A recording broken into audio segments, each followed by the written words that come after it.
It's something. Hello, everybody. Good afternoon. Welcome to Impromptu. And let me let you see both of us here. Hey, there's Apostle Norman, and welcome to Impromptu. Hey, Sandra, you're the first one here, and Linda Langdon's coming in the house, and then there's Antoinette Green. Antoinette, we got the same name, Antoinette. Yeah, so we're here today, and we're having a little short chat just before you guys came in. I wanted to show you guys something that Pastor Norman inspired. It's been several years back. How many years was that, you think, Norm? Ooh, that was at Cornerstone. Yeah, it was. This is 2020, so that had to been. I won't have to say that had to been like maybe around No, it's 2010, 20 years ago. somewhere Wow, around there. it's been a while. It's been a About while. 2 years Yeah. ago. Yep. Yeah. And it was just after we had moved out of our large building and to a smaller space and just got up and running pretty good and had you guys come in. You brought your whole praise team and everything in and preached a good message to give our people some morale because we had just left that big, huge building and all of us were our heads were just kind of spinning. Pastor and I had just spent weeks, or I should say months, getting this building, that particular building, ready for us to have service in and spending money, spending our time. Actually, we both worked with the construction crew to get it ready, and we lost about 10 pounds while we were doing that. So did. We worked every day from the time we got up to the time we came home to go to bed, and it was a good time, but it was a time of transition. And it was a time for us to reflect on where we're going to go from there. And so our whole ministry was being reoriented or reorganized. Things that we used to do, we didn't do that way anymore. Everything kind of was revisited, and our vision was revisited. So it was a revision of the vision, Mm-hmm. and it wasn't a difficult time, but it was a challenging time. Mm-hmm. Uh, and then during the course of that, we did very well for a while, especially when you were there. Uh, that was a peak of that particular time and season for us. And then uh, our chief musician, several months later, decided he was moving out of town. So that is when we hit another real challenge. Uh, and of course, you are experiencing some of this, and so I thought, it'd be good to remind you of the message that you brought to us that Sunday. So here, you guys, you're gonna see it. He inspired it. I wrote it, but he inspired it. Okay, and it goes like this. Let me remove this banner out of the way so you can see it. And it's called "Stay the Course," and that's pretty much what his message was. I don't remember that was a particular topic, but that was the message that came out of it. And this is what it said: Stay the course on your way home to your destined place. You must not stop here and dwell.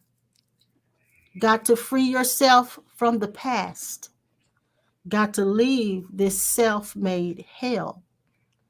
We're passing through this learning space on our way home where there is bliss. You cannot pitch your tent here or your destiny will be missed. Sometimes the course seems threatening. Home feels far away. And if you get too comfortable here, you will forget, and here you'll have to stay. You must discover the greater one who lives within, who is strengthening you to overcome and revealing that the place you're desperately looking for is right where you're looking from. Stay the course. That was the inspiration that I got while sitting in that service with you when you were preaching, Pastor Norman, and and I actually wrote it while I was sitting there, and I only tweaked it when I got home. Mm-hmm. And now I remember what the title of that message was. The subtopic was stay the course, but the title of the message was turn and take your journey. Okay. I remember exactly where it came from. It came from Deuteronomy Chapter One, where God said to Moses and the children of Israel, you have been in this place far too long. It's time for you to turn and take your journey. Does that speak to you? Yes, Mon, thank you so very much. Because like I said, I did until when you started reading it, it hit me what the title of the message was. And I remember preaching it because I also had preached it here at Bowl as well. And so it is speaking to me, um, especially in the transition that myself and Bowl we are currently in. And so yes, that just blessed me. That really just spoke to my heart. Mm-hmm. Yeah. Because that's where you are. That's where you are, and that's the attitude you should take, and that's the only attitude that you can take in order to go through this transitional period that you're in, which is, I think, is a great time actually.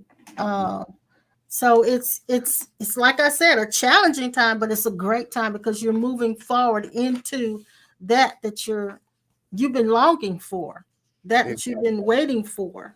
I've got something else I want to read to you, and then I'm going to shut up because I know Dad's probably got something to share too. It says, and this is in a little book called Courage. It's called Courage. And it says this, and the title of this particular chapter is When Everything Around Us Seems to Be Tumbling Down. And it says, what happens when the walls around us tumble? They reveal new horizons and let us look further than we could ever see before. Therefore, the destruction of our inner and outer walls may be the best thing that could happen to us. It may set us free and reawaken in us dreams and aspirations of a new life here or on another level.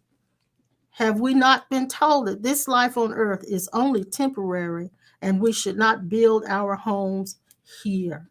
When everything around us is tumbling down, we may think it's at its worst, but in truth, it may just be at its very best for us. That's good. Yeah. I thought about you and I was looking at that. I said, yeah, that's what he needs to hear. Yeah, but I appreciate that, and that does confirm my thoughts on today. Of course, I'll share with the rest of the congregation on this coming Sunday, but of course, when we are facing I'll say challenges, when we're facing change. Mhm. Again, I always take on the mindset of no matter what's going on, all things are going to work together for our good, no matter Yes. what. Yes. And of course, it's hard because the carnal self and the false self oftentimes do not want its feathers to be ruffled because it finds itself in a comfortable place. And Mhm. my thoughts were today as I was pondering uh, the choices that I have to make along with the others as well. Mhm. Sometimes we are pushed into a new Genesis, uh, Yes. and that's what my thought was. It's funny that you read the poem because I didn't even realize that maybe I did. I allowed myself to become too attached. I allowed myself to become too comfortable in this particular stage in my life. And Mhm. going back to the book of Deuteronomy, when God said that they've been at Mount Horeb for far too long, it's time for them to turn and take their journey. Maybe that was my thoughts. Maybe it's time for me to take a new journey in my life. It's time for me to spread my wings Mhm. and Mhm. just move with it. And Yes. Yes. so I felt that today, and so you're confirming everything that's I thought about this morning. In the evangelical charismatic circles, we talk about breakthrough, and I'm reminded of how the little chick in the egg, is growing in that egg. And I used to think that the chick outgrew the egg and it would peck its way out. But then I learned that actually what happens is the chick does grow to the point where it's confined and constricted in that shell. And that what happens is the shell actually starts to break down. And that's when the chick starts pecking its way out. So breakthrough doesn't happen until what we're in, the atmosphere, the environment that we're in starts to break down. And you remember Elijah went through the same thing. Exactly. Yeah, and he was there, and the raven was feeding him, and the gourd dried up, and the brook started drying up, and he had to move. He had to move because his environment that he had become accustomed to had begun to deteriorate and dissolve. So now it's God's way of moving you and navigating you where you probably would not have thought about moving and navigating before. Exactly. And it's funny that you mentioned about the chicken and egg, because that was a couple of weeks ago. I shared the same example concerning the chicken and egg. And one of the things that I shared with them is that I also discovered that if someone would actually begin to crack the egg for the chick, or to help the chick come through the egg, they actually will endanger the chick of killing itself.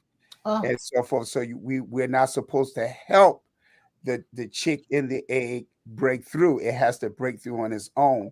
And so when you share that, and it's funny because, like I said, everything that's being said, and then it's funny how you remind me of a message that I preached years ago. that actually is where I am now. Yes. In life, and even as you're talking about the environment and how the egg is start breaking down or whatever. It was funny because this one I thought about Isaac when he was sent to the city of Gerar, and the Bible said that it was a famine going on in that land. But Isaac, because of the direction that he received from the Lord, he began to dig a well, and everything that Isaac did in that area, what the Philistines could not do, the Bible said he prospered. He began to prosper until he became very prosperous. But because of the Philistines being jealous and envying him, they started putting dirt over his well. And he would move and go dig another well. And so forth. And so I was thinking about that today as well, that it's time for me to dig another well. So, yeah, and so while it is challenging, there is also an expectation, a great expectation of potential, whatever of moving into another phase of your own potential. And I think it's going to unfold for you. And I'm happy for you. I'm happy for you. And of course, there are mixed feelings, when something dies, it's not a pleasant feeling. But I think that what is taking place is going to be, in the end, one of the best things that you've ever seen happen. Exactly. And not just for me, but for those that are here as well. Like I said, we sometimes we get very comfortable and complacent.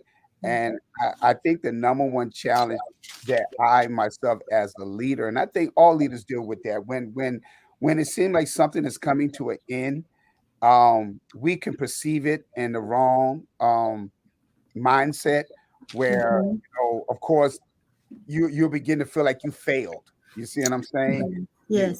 That emotional, negative emotion will begin to come over you and stuff, and so you have to deal with that as well. But when you read that passage out of that book, and I want to get that book concerning courage, it reminded me, and I just preached this recently as well, not knowing that I was probably preaching our eulogy.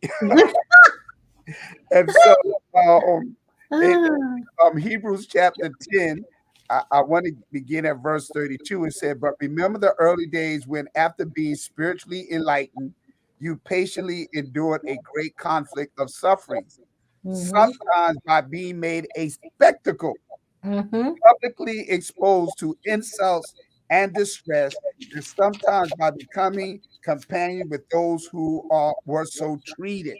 Yes. You showed sympathy and deep concern for those who were in prison and joyfully accepted the unjust seizure of your belongings and the confiscation of your property. Conscious of the fact that you have a better possession and a lasting one prepared for you in heaven. Do Yeah. not, therefore, fleeing away your fearless confidence, for it has a glorious and great reward. Yeah. Yeah. Yeah. And see, and I think that you were saying how the little small self, it begins to feel even smaller and feel as if it's failed, and it is feeling as if it's being a spectacle made of. But that feeling comes from our need for permanence, and we like, I'll give you a real practical example. The way I go set things up to go live on live stream, I've gotten really comfortable and used to the way it does it, but then technology is constantly changing, so I can't get too comfortable with the way I do it, because Mhm. at some point it's going to change, and that's what uh this whole thing that we're doing today, the impromptu, is living in the atmosphere of change. Mhm. And so yeah, go ahead. And I was going to say that has been the main theme of the whole impromptu sessions, It has, it in the has, atmosphere change. Yeah. it has. So in this realm, this earth existence that we have, it's in constant rotation, from destruction to construction, from changing to becoming, from forming to disintegrating, from so nothing ever stands still.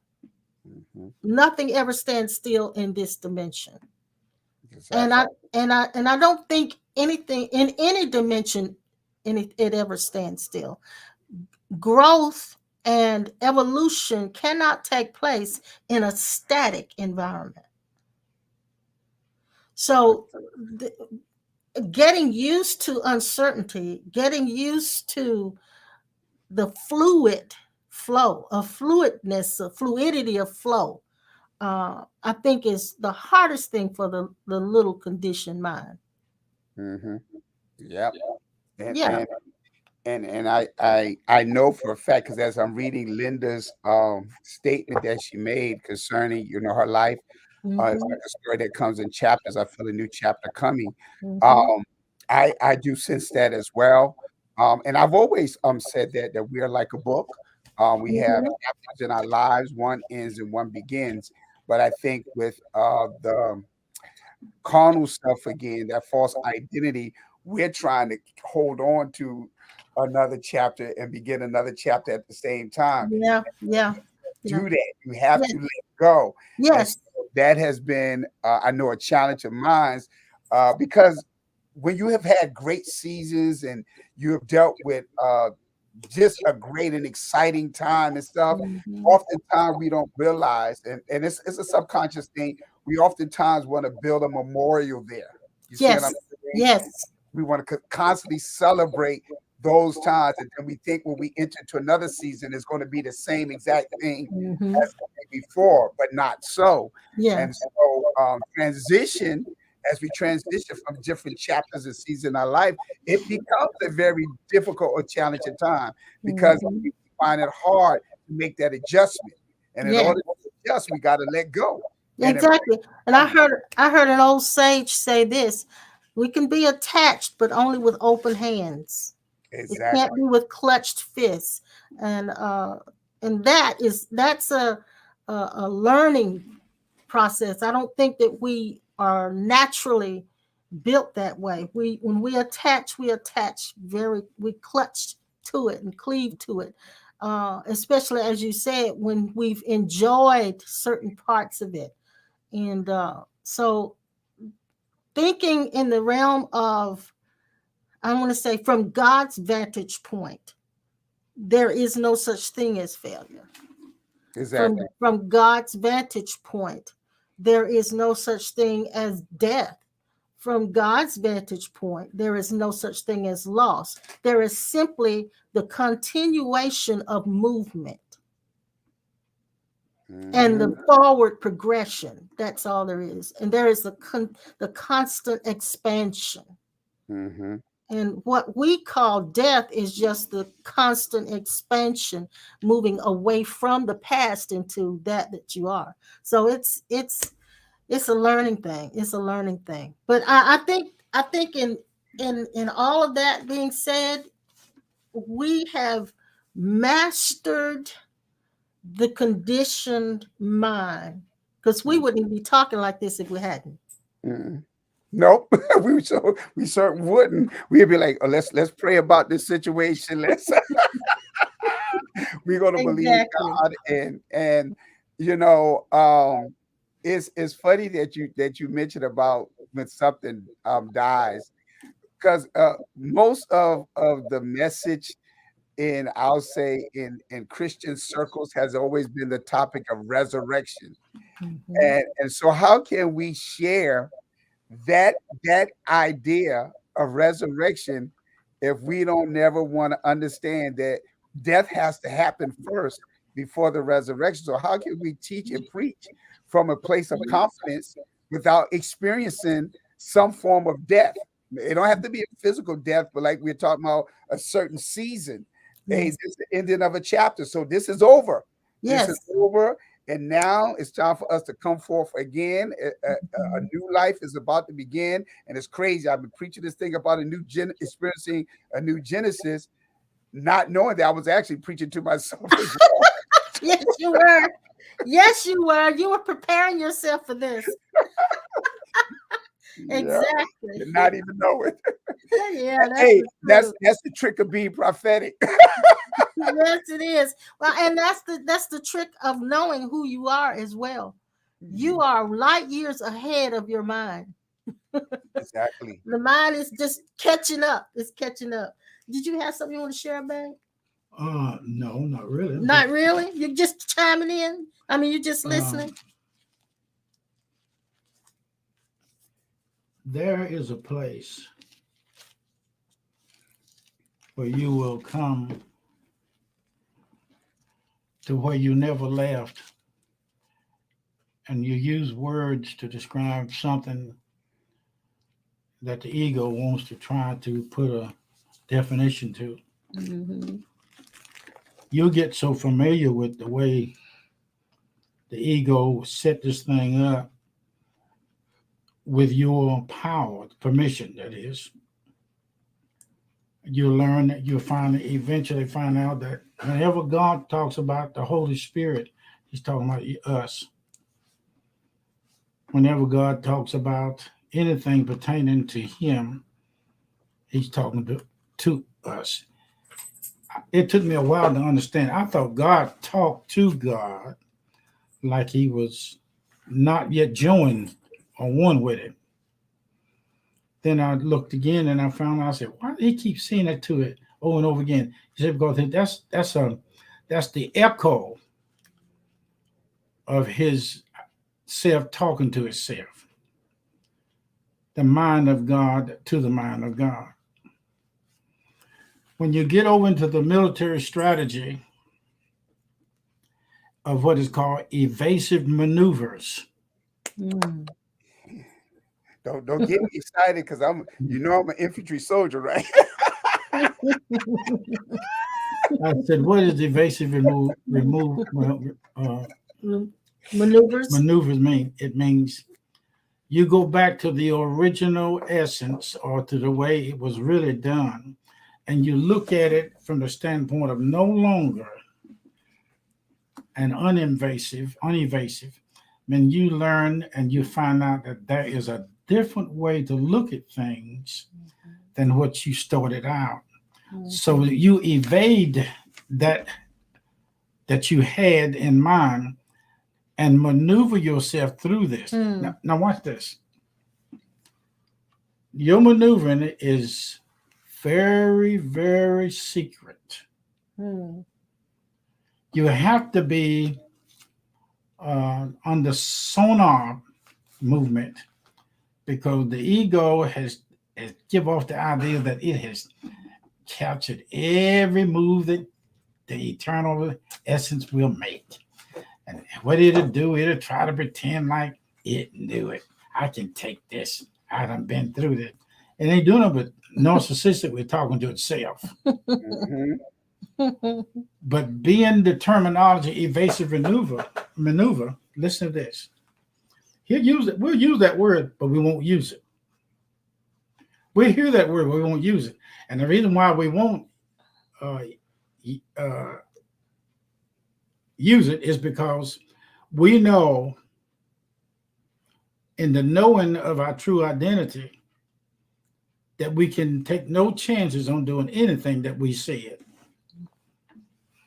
That sounds funny. If we say it, we got to go back behind it and act like we didn't say it.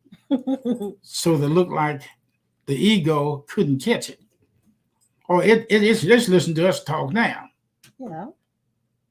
But you have to understand one thing about the movement of your true identity. It does not ever travel nor go anywhere. Mm-hmm. It does not come back to itself or leave itself with the idea, oh, I miss you so much. If I did say that, I just say it because I ain't got nothing else to say for this dimension. Being such a dimensional being that you are, I'm going to tell you something that happened to me the other night. Now, this is going to be crazy when I say this to you, but I found out that did nothing exist. I said, well, Tell him how you came to that. I said, well, when I was in my sleep, my aunt kept coming to me. She would say in my sleep when I see her, Clifton, you know better than that. She'd say that all the time. And this is you dealing with your PTSD from your childhood past upbringing, all the traumas that you experienced, and the reliving of those past events constantly. And you always say, I'm tired of thinking about this. I'm tired of remembering over and this. over, just harassment. Mm-hmm. I ain't try to cash nothing out. I stuck my finger in my own ear and pulled it out, and it did nothing come out. Now, I told her, I said, I've had enough of you. Mm-hmm. I had enough of my past. I had enough of the future. I had enough of God. I had enough of the belief system. I had enough of the Bible. I tore it all to pieces. And the reason why I could say that, Pastor, is because to you guys out there, I know where all of us stand when it comes down to flipping the lip and flapping the flap. It don't go nowhere. So say it. You ugly looking flibbly flabbly boom blah blah blah boom boom bang. God just looked at it and said, are you finished yet? Because the truth that you need to come out of your mouth that you are ain't gonna come out. It can't come out, Pastor, because you're not a succession of statements that starts off saying something and ends itself and finishes itself. You have never been the beginning of a conversation and the end of a conversation because you don't talk. You communicate. Exactly. Exactly. So you can just cuss yourself out, cuss everybody else out, and then sit back and then wait, and then something's I say, have you finished yet? But now share what you say you saw and what you came to, that there is nothing. Oh, yeah. So when I told her, I said, I don't want to be bothered with you no more. I've had enough of you. I had enough of you when I was back there growing up. And I said, everything that's going on with that happened to me back then, I don't be bothered with it. So all of a sudden, I looked and everything was gone. There was no me. The whole world had turned into a electronic computerized system. And that even that computerized system does not exist. I saw what zero was. You know me? You saw the disappearance of the universe. I saw the disappearance of the whole universe. We're not even sitting here. We're not even talking. There's no we here to talk to. It's completely blank. And even the blank itself is blank. And every time you put a blank out there, right there, the blank of the blank, all of it is blankety blank, blank, blank. Don't you get me started. Hey. What you described just now is again a new, not just not just a new Genesis, but you have described our origin. So you keep going back to the origin of nothingness, where that's all of our beginnings. There is nothing, literally. And so what you just described again is us going back to that place of nothingness, which is a whole new beginning. So when you talk about wipe the slate, when you wipe the slate, now the slate is there. The thing is now, what are you going to create? What are you now going to put on that slate? And so it's what? A whole new beginning all over again. And it's funny that you said that, because I've been contemplating the statements that's mentioned in the Bible about a new heaven and a new earth. And so the way it's been presented to us, how the they talking about the apocalypse, which the word apocalypse actually means a revealing. But they talk about the end of times, the world is going to be destroyed. But then they forget the statement is made in Revelation about a new heaven and a new earth. So what is the purpose of a new heaven? What is the purpose of a new earth? You see what I'm saying? We're thinking it's going to be a total end, but it's not going to be a total end. It's going to be like we talked about, the ending of one chapter and the beginning of another, which is a whole new Genesis all over again. So like a constant cycle, a constant rotation. Yes. So that is, we forgot to unplug the phone. So that is what is called, baby, get it. Can you get it? And stop it right quick. Just, yeah. So it's,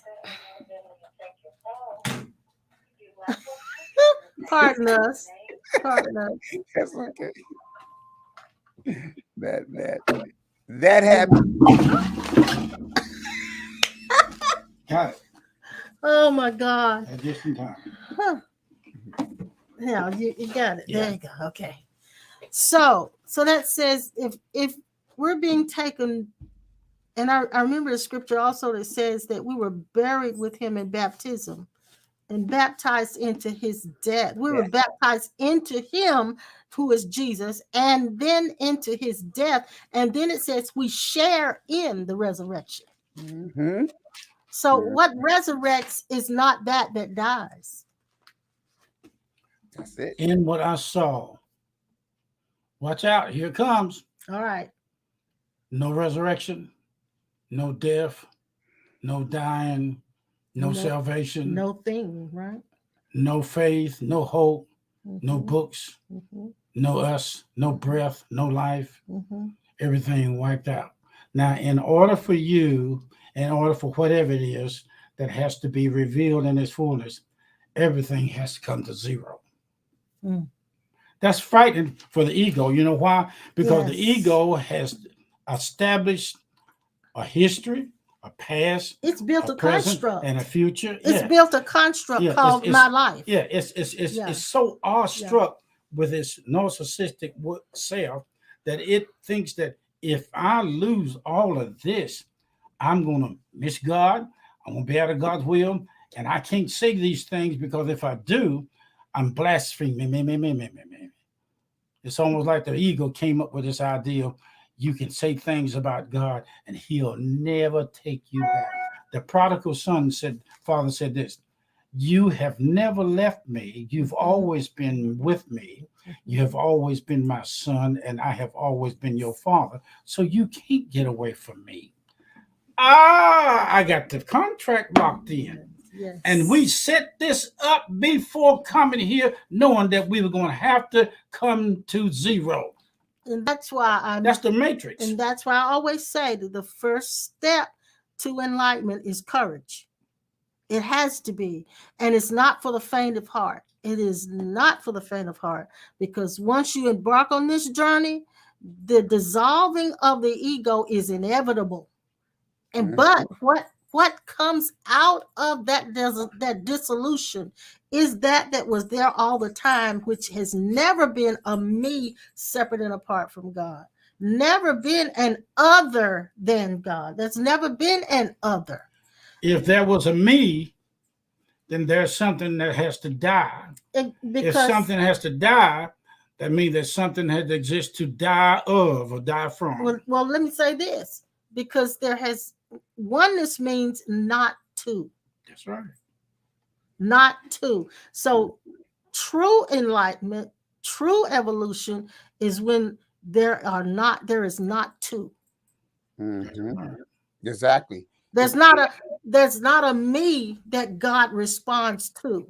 Exactly. There's not a me that has to respond or interact with God as an other. There is only one. But the one that is here is living as the me. Exactly. And that's the thing.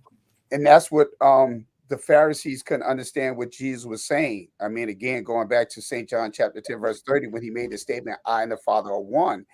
He was pretty much saying to them, even as you go through that particular book in itself, every time, even when they asked, well, Philip said, well, show us the Father.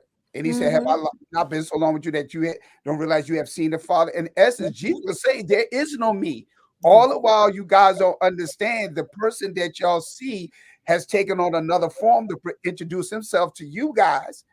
You see what I'm saying? To help you understand that we all are one. I said it, that you all are God. And so they couldn't understand that. And so all they could identify or embrace was the physical form and not see who the real person was that was behind all of it all. Just like when Jesus made a statement to Peter, when Peter said, no, be far from you, when he was talking about his crucifixion and what he was getting ready to deal with. Peter didn't want that to happen. Yes. And what was Jesus' response? He said, get thee behind me, what? Satan. So he was talking about the personality that was opposing what he had to go through. You see what I'm saying? For the revealing of who God really is all about. And so it's funny because he wasn't talking to Peter. He was talking to the personality that was coming, that was trying to come against what he was here to do. And so it's also that Dad has said, and you said that because when the word baptized means to be submerged or emerge, all right? When we're baptized into him, that means it's no longer us. You see what I'm saying? We are now one, just totally one. And that's the demonstration of water baptism. It is to to us that we are becoming one, and what comes forth is no longer us. Exactly. I want to mention what Linda said. She says, exist means to stand out.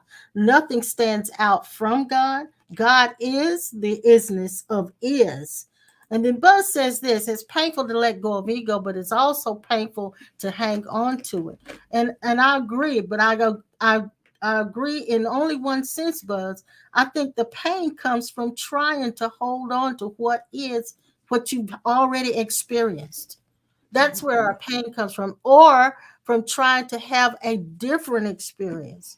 And so the pain of letting go. I remember the first Sunday that my husband and I did a session, and there were absolutely no donations, no contributions.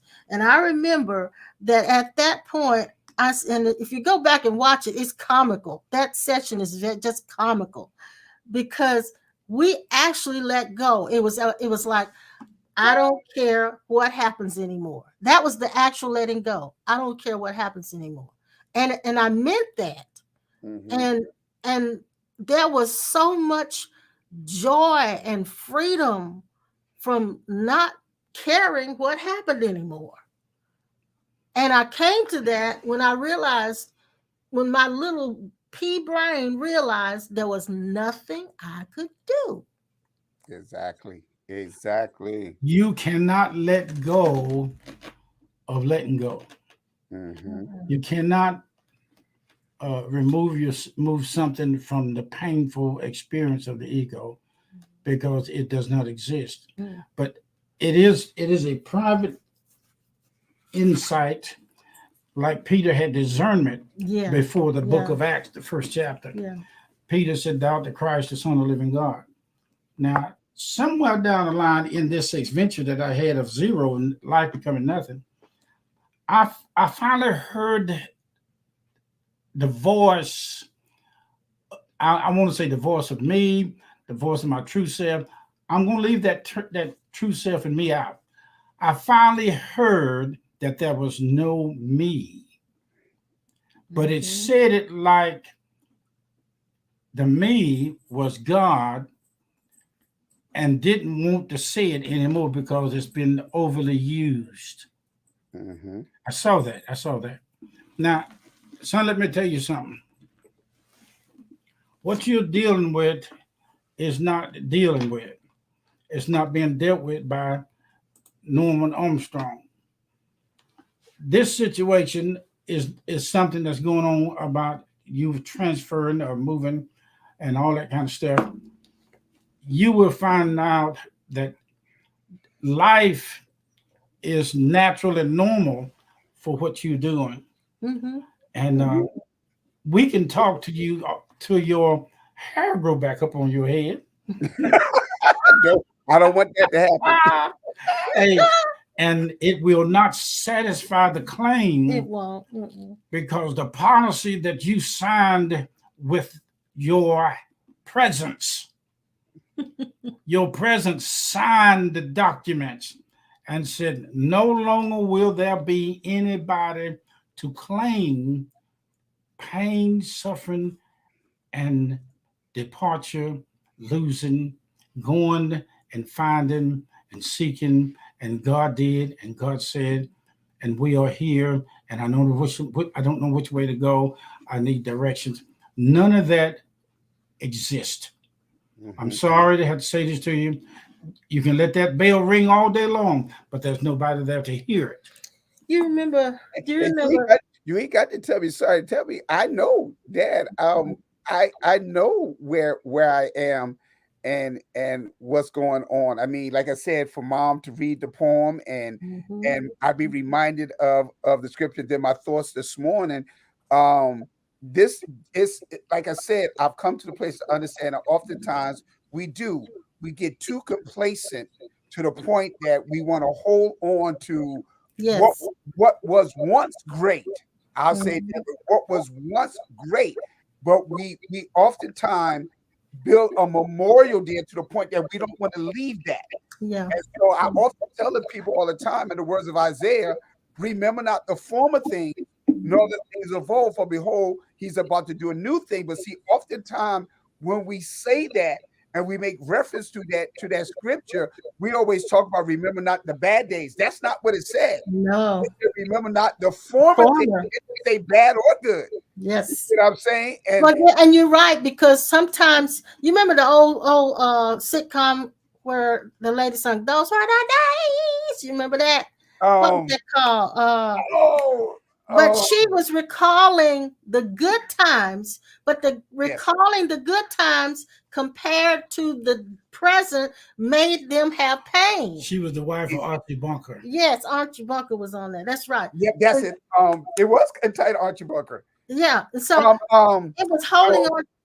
It was holding on to the good days that brought her pain, that brought all pain. in the family. That's it. All in All the in family. the family. There you go. Exactly. All in the family. Buzz reminding us of that. And Yep. you know, you remember this movie that came out with was it Kevin Spacey or who was I can't remember. No, it was gosh, I can't remember the actor's name. But it was called A Beautiful Mind. You ever seen that Oh movie? yes, yes, yes. That's one He of my was favorite. schizophrenic, where he Yeah. was schizophrenic and he was seeing these. He had built in his mind a whole conspiracy of people working, spies coming to get them, and all kinds of stuff. And Mhm. it was a beautiful movie because in the end, he actually overcame his own schizophrenia by knowing that those people that were appearing to him were only the ghosts, Exactly.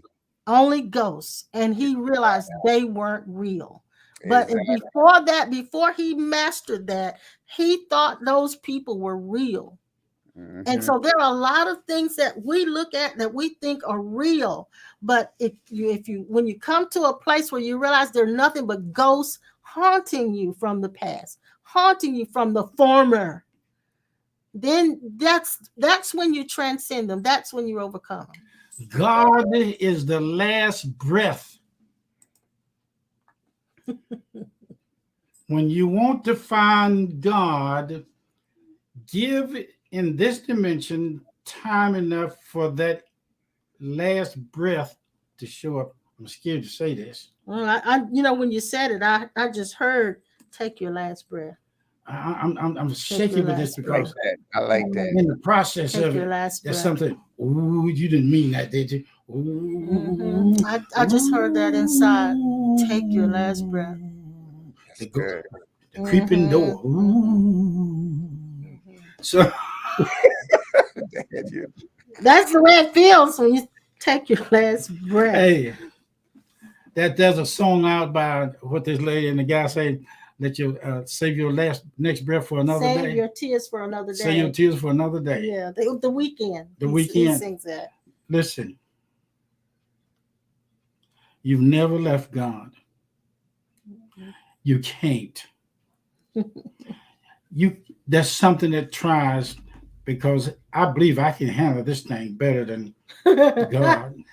So I'm going to leave God out of this. Keep trying. You can't. Can't. Sit down and have a little talk with Jesus. Judas didn't know that when he sat at the table, and Jesus said, there's one here that will betray me. He will dip with me. Not paraphrase it. Just paraphrase it. Don't be trying to be perfect with it. Just go in there and just let it happen. And he did. Judas did exactly what was said.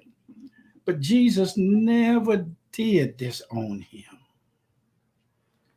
You will always be him. Buzz, whether you believe we are family, whether you are with or without the thought or perception of insight, whether there is pain of the ego or no pain at all, you're in good hands. Because this thing has been fixed where you can't never slip out. Those that are out there, you know what? In the day of manifested victory in this dimensional world on the other side of here, you'll stand there and you'll walk around to millions. And one of the words I heard Muja say that was the most graceful meditation statement you can make to each other or to anything is thank you. Yes. Yes. Yes. Yes. You'll Yes. come to the place, Pastor, where you don't have much to say, because I'm going to tell you something. If you want to find out whether the believer or the Christian people are really hallowed be thy name, they would tell me, say, who is Harold? Who is Harold? Howard. Howard be thy name. This guy said that Howard was God's name. Howard was God's name. Then who is Howard? Who is Harold and Howard? Howard. Who's that? I heard that name. God said, don't care what you call me. You can call me Buddha. You can call me Mohammed. See, we used to be in the church. If we call God anything other than Jesus Christ, the church said, you're going to hell. Well, I done found out that when David said, if I make my bed in hell, he was there. So that means God put some asbestos underwear on David, asbestos glove, and deliberately brought the flamethrower around there to burn his butt, and found out that David's butt couldn't be burned because God was the asbestos underwear. He protected him. Yes. Okay. Now, if you want to burn, go ahead and try it. There's a part of you called infinite eternal. Hello. Mm-hmm. I want to meet me. I want to say hello to me. Happy birthday to me. Because the time will come when your mind will have an anniversary and it will say, I'm back home. I'm back home. Now, God's drawers don't fit. They 1 minute they'll seem like they're just perfect. Then the next minute they will get too loose. Okay. And once they get loose, the mind goes off and it will say, I got the wrong size.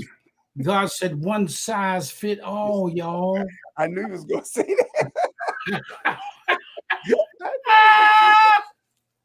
Hey, Pastor, yeah. I feel bad. I feel bad right now. My body, mind, and with this shoulder here is giving me a fit. Hey, somebody's getting a fit. But she asked me, said, you don't look like you could go on today. I said, that's the last breath that you're going to be able to say to me. I said, how long have you been around me and known? That don't stop me. Exactly. I'm the walking dead. I am the walking dead. I will move this body. I've seen dogs left out in the street and with nothing but bones. And somebody come by, the dog be screaming for help. And somebody come by with the last step of breath and take them into a hospital and restore them back to life. Right. Mhm. We are the same instrument. Exactly. Yeah. We see ourselves, we pick ourselves up with a dog that's sick and almost to the end, and then all of a sudden God steps in, seemingly being there all the time, and take us to the dog hospital. And he restores us. I like it. I like it like this because I can look at it and see God. I can hear it. See, if we were not eternal, we wouldn't be talking here. That's true. Exactly. If we could not hear with the ears of God, we would not be hearing us. If we didn't exist in any dimension, we would not. Linda says boxers or briefs. Which one? Put a box on them and Linda, don't encourage him. Hey, Linda. No, Don't encourage him. Linda. That's what they say. I was going to change underwear, and I picked up some and I put them on, and they were too little. And when I pulled them up, I kept wondering, why am I working so hard to get these things on? And when I got them up there, I tried to walk over to put my pants on, and my legs wouldn't move. They were too little. I said, wait a minute, baby. I said, can you help me get these off? She helped me. I couldn't find out they were hers. I put the wrong ones on. You're supposed to know the difference. But I couldn't. God laughed at me. You weren't paying laughed attention. He laughed at me in calamity. Mercy. Linda, you're giving him more encouragement, I tell you. That's the truth now. So now I pay attention to what I put on. Because it said, put on the Lord Jesus Christ and walk in him. Yes. And that's good. That's good, dear. Yes. That's good. Put on him. That's right. Was he them tight bloomers? Well, putting them on might feel like them tight bloomers, I tell you. Oh, Lord have mercy. We're going to have a good old barbecue this weekend. I don't know where it's going to take place at, but we're going to have one. Oh, really? You must be going to see him then. You going to cook this weekend? He's the grilling man. Look at the lip. Hey, that would be awesome. I didn't do much grilling this week, especially on Memorial Day. It was just Gwen and I at the house. So. Look what Bud said. Wait. I bought a woman's shirt. Bud says I bought a woman's shirt once and thought, man, this is tight.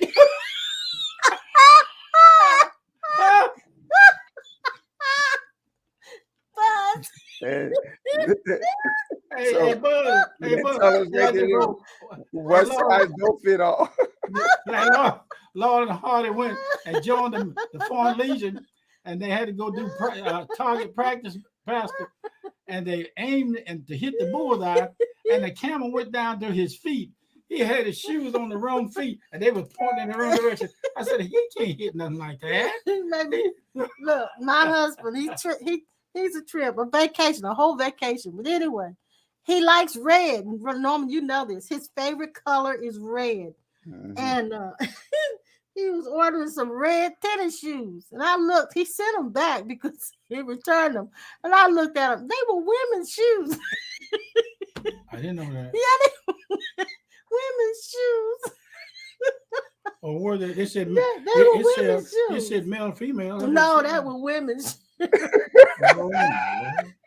I'm about to order them again. You got to be careful with they. He thought he was ordering unisex shoes, but they ain't unisex. Hey, Miss Sonny, I know what you mean, girl. Make everything a comedy. Oh my God, Buzz started it. He started talking about wearing a woman's shirt then. It's too tight. This is tight. It was so hey, them things were so tight when I walked. They said squeak, squeak, squeak, squeak. That reminds me of when my brother was living. Reverend gave him his shoes, gave him some shoes. And my husband's feet are made funny. He's got a really high arch, so his toes point upward. So all of his shoes point up no matter what kind of shoes he's wearing. And so he gave them to my brother, and he wore those shoes. And the man that he was working for said, "Slick, you walking just like Cliff." I said, why your feet look like Cliff? It was His toes are pointing up. Oh Lord, that brother. and I know that's true because I don't think Dad remember he gave me a pair of his Stacey Adams. Yeah, all of his shoes point Yeah. up. They all the toes Stacey point Adams. up. That's That's Stacey right. Adams. I remember that. Even his tennis shoes, they point up. They curl up. And it's just so funny. But yeah, my brother was wearing them, and the man said, "You look like you walking like Cliff." Yeah, he sure did. He sure did. Oh my God, Buzz, you started something. You started something, man. Buzz, I appreciate you, man, and all you other little buzzes out there. Oh my God. I really appreciate you, Miss Linda, Sandra, all you little guys out there. I say praise God for your endurance or the presence of God in your life. I look forward to seeing and experiencing more of you every time we come on site. I laughed so hard the backs of my ears are hurting. Yes, we enjoy the fun and the humor of all of us. That's what the Bible calls peace that passes understanding. You're still okay, you're still laughing, you're still whatever in the midst of what's going on. I got to tell y'all, this is a real funny one. This is gonna get you. There's another You didn't know funny nothing one? about this one. Okay. Since I had complete restore shoulder surgery, I'm limited to how much I can move my arm Backwards. or to let it out. So what I had to do was have the plumber to come in and put an apparatus on the toilet commode. It's called a bidet. A bidet. So in order to get out of this harness, I had to keep remembering how it came out. So when I go back in, I won't overstretch the surgical parts of the procedure. So what I did, I was sitting on this thing, and I turned the bidet on, and it started squirting the water. So what I did, I forgot that I had turned the thing on and squirting water. So what I was going to do was get up and turn around and cut it off. But when I got up, I squirt water. I squirt water all up my back, all between my legs, all up the wall, downstairs, upstairs, everywhere. And I'm just standing there fighting water, skeeting out that thing. And I said, "Oh my Lord Jesus!" You didn't tell me that. No, you didn't tell that me thing, that. I forgot you don't get up off it when you turn it Hey, on. get up over there. You set it off. Oh, I squirt water. I bathed my bottom, boy. I'm telling you, You I were did. good and clean. Oh, I was shining. You were clean. Everything was wet. The floor, everything was wet. You didn't tell me that No, is I wasn't funny. gonna tell you what, but while we talking about crazy things happening, I thought I'd just come on out and share that with you. Oh my God. I wish I had a video there. I would have put that on America's Funniest Videos. I know that's right. You Look, would have won that $100,000. Laverne always tells us we need our own reality TV show because we would really be a good hit. We'd be viral for sure. Yeah. Oh, that was I've had some moments.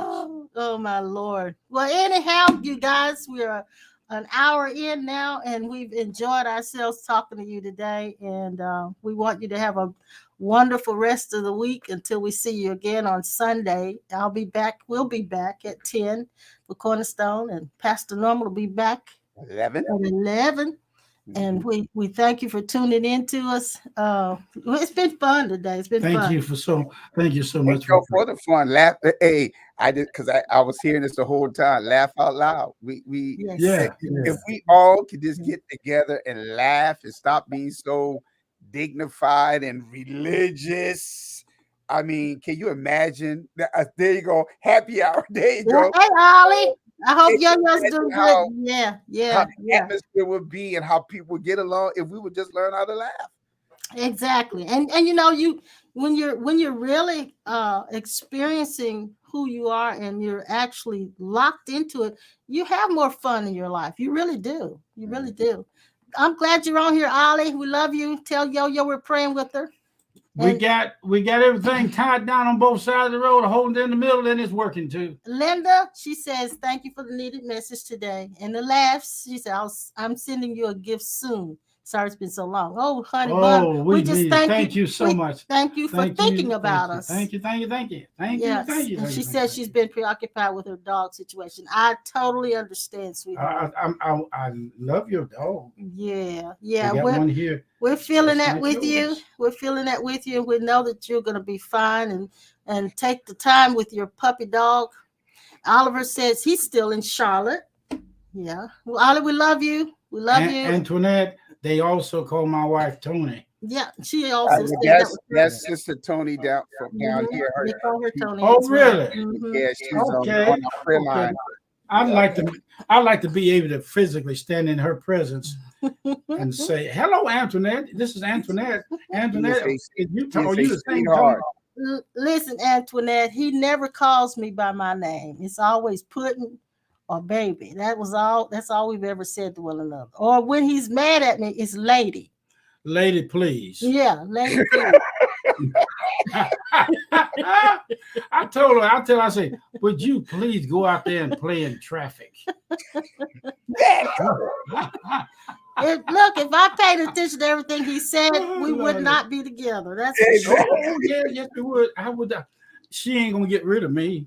No, we're stuck. What was it? I gotta tell you another funny story. We were coming home from church one night. This has been some time back. Mm-hmm. And we were in the grocery store. Nobody there. It was really late. I don't remember. We must have stayed in church a long time. We did. But anyway, it was really, really late. And so it was just the two of us in the store. Nobody other customers there. And they played this song, Happy to Be Stuck with You. Yeah. Happy to be stuck with you. And so we were singing that and dancing all through the store. Happy to be stuck with you. And by the time we got all into it and really dancing, here come two people who Christian were folks. holier than thou. Mm-hmm. They didn't believe in dancing, and they saw us and said, "We saw you praising God." They said, "We saw you praising God," and we were just having fun because we were dancing to Happy to Be Stuck. So that's us. We're happy to be stuck. The guy's name is just about come to me. That'll preach right there. Yeah, happy to be stuck. Happy to be stuck. Yeah. So we're just happy to be stuck, and that's it. But we love you guys. We're gonna take off here. We'll see you again on Sunday. Okay. And see you later.